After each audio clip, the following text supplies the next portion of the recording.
Until we go that goal line. Don't forget, man, today, we're gonna win. They can't lick it, and that's out of the goal. The first whistle of the man win there, and fight. From Rockney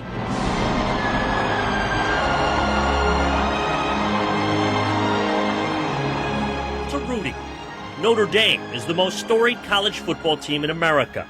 And for decades, the home of the Golden Dome and the Golden Helmets was the gold standard on Saturday afternoons. But until the 1950s, the home team didn't just wear white at Notre Dame. Every player was white. That is, until a Western Pennsylvania named Wayne Edmunds broke that barrier. Like most young men or young boys, I always wanted to go to Notre Dame, but never really thought it was going to happen because I realized, too, that it didn't have any black players. Edmunds was the only black player on his Canonsburg high school teams.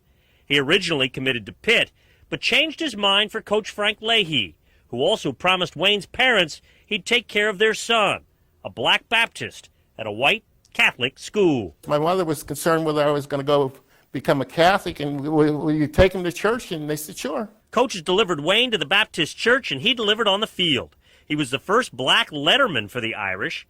In 1953, Notre Dame went unbeaten and won the national championship, and they tackled segregation in the Jim Crow South, where Edmunds heard taunts and the N-word. The South, at some places, was nice. It was no problem to sleep, but you couldn't eat. Some places you could eat, but you couldn't sleep. Notre Dame was scheduled to play at Georgia Tech, but blacks were not allowed in the stadium there. We were supposed to play down there. And they said, well, if you got these black players, you can't come. And Lay says, no, if they can't come, we're not coming. So Georgia Tech came to Notre Dame instead and got beat. The Irish were not the first team with black players, but were the first to take black players into segregated regions of the country.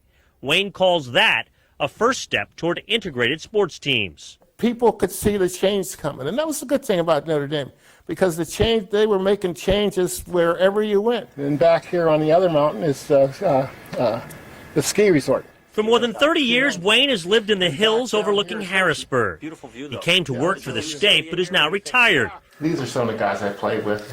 That's me, and that's Sam Palumbo, who played for Cleveland. He has a bulging scrapbook and fond memories, confident that in a school of such legend and lore, his place is secure. And they went back, and then, of course, I think one guy was an executive. Until we go that goal line. Don't forget, man, today, we're gonna win. They can't lick it.